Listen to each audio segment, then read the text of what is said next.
Hi guys, so I just wanted to kind of give you my thoughts on the new statement that was put out today by Mark Williams-Thomas in the Jay Slater investigation. Now, first of all, Mark is appealing for people not to pass on any more information to him that has been featured on any social media platform, because he does have people monitoring those groups and TikTok and all the different apps all the time. And that makes loads of sense, because I think he's getting quite overwhelmed with a lot of information. I know myself, if something new breaks, I get like 25 copies of it, and I imagine his is like tenfold. So that's one thing he said. The second thing that I thought was really, really prominent in what he said to me that stuck out was that Jay took several actions when he got back to that Airbnb out of fear. So he did actions that showed that he was scared, or i.e. tried to protect himself. Now, if you remember correctly, back a couple of weeks ago in a certain statement out, it said that Jay had picked up 2 knives from that property, and I can somewhat confirm that that is true, that I have spoke to people inside of this investigation, and Jay did attempt to, at some stage, protect himself in that Airbnb. Now, what I cannot say is if there was a real danger around Jay, i.e. something happened in that Airbnb, or it was a perceived danger, i.e. from psychosis, etc. But we know at some point Jay did feel scared. Now, the other thing, Mark says that he can ultimately say that Jay was alone at the time his phone last pinged. I'm not sure how Mark can say that, but that is what he has said. And he believes now that Jay has travelled some distance away from where that last ping was, although he still believes Jay will be found on the mountainous area.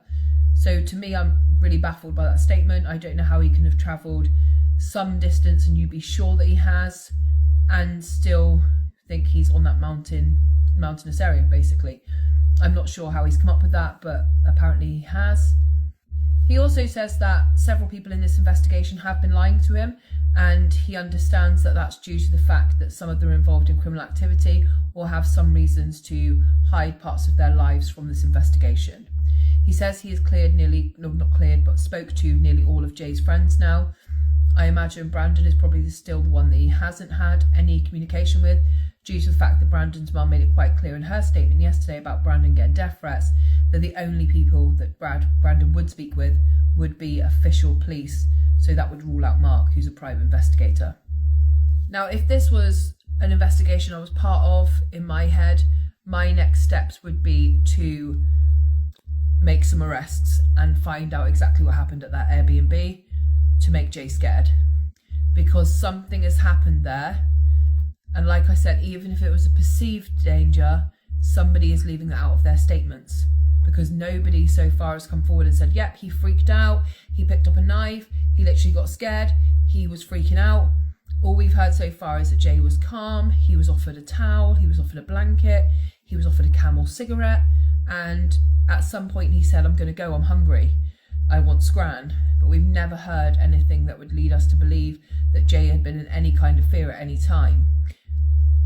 Now it seems that Mark has not only heard that Jay was scared, but he is confirming that Jay was scared, took some actions at that property out of fear, and actually fled the property without even charging his phone due to that, and refused to return to the property, said it wasn't a possibility for him to do so because of whatever it was that had scared him at that property.